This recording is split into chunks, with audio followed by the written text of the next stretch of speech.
Hello guys, போகிற வேலை dress expo போட்டிருந்தாங்க. எங்கன்னு பார்த்தீங்கன்னா பாண்டிச்சேரி செஞ்சு சிலையரோட எஸ்எஸ் திருமணத்தில் 1 kg பார்த்தீங்கன்னா 899 வரும். ஸோ உள்ளே போய் பார்த்தா மென்ஸ் உமன்ஸ் கிட்ஸ் எல்லாருக்குமே ட்ரெஸ் அவைலபிளாக இருக்குது. எக்ஸ்பெஷலி உமன்ஸ் பார்த்தீங்கன்னா ட்ரெண்ட்ஸில் வர எல்லா பிராண்டுமே ஆவாஸா, ஃபியூஷன், ஃபேக் இந்த மாதிரி பிராண்ட்ஸில் குர்த்திஸும் அவைலபிளாக இருந்துச்சு. ஸோ எனக்கு வந்து ட்ரெண்ட்ஸில் ஷாப் பண்ண கலெக்ஷன் வந்து ரொம்பவே பிடிக்கும். ஸோ இங்கே பார்த்த உடனே கம்மி ப்ரைஸில் இருக்கிறதுனால இப்போ கேஜ் கணக்குனால நமக்கு கம்மியாக தான் கிடைக்கும்.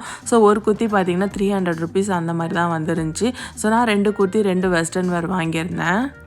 நான் ஒரு 4 ட்ரெஸ் வாங்கியிருந்தேன். ஸோ நான் வாங்கின ப்ரைஸ் பார்த்தீங்கன்னா 870 rupees வந்துருந்துச்சு. எனக்கு இது அஃபோர்டபுளாக தான் தோணுச்சு. ஸோ நம்ம ஷாப்பில் போய் வாங்கினா அதிகமாகவே நம்ம 2000 மேலே பர்ச்சேஸ் பண்ணியிருப்போம். இந்த 4 ட்ரெஸ்ஸுமே வந்து நான் 870 rupees தான் வாங்கியிருந்தேன். ஸோ ஒரு சில டேமேஜ் பீஸுமே இருக்குது, நம்ம செக் பண்ணி வாங்கிக்கணும். ஒன்ஸ் நமக்கு எக்ஸ்சேஞ்ச் பண்ணுற ஆப்ஷனும் இருக்குது. நெக்ஸ்ட்டு 13க்கு அப்புறம் ரோஸ் மாலையும் போடுவேன்னு சொல்லியிருந்தாங்க. ஸோ அங்கே வேணும்னாலும் போய் வாங்கிக்கோங்க. ஸோ 2 மண்டபம் அட்ரஸும் நான் கீழே டேக் பண்ணுறேன். ஸோ வேணுன்றவங்க மறக்காமல் செக் பண்ணி வாங்கிக்கோங்க. தேங்க்ஸ்.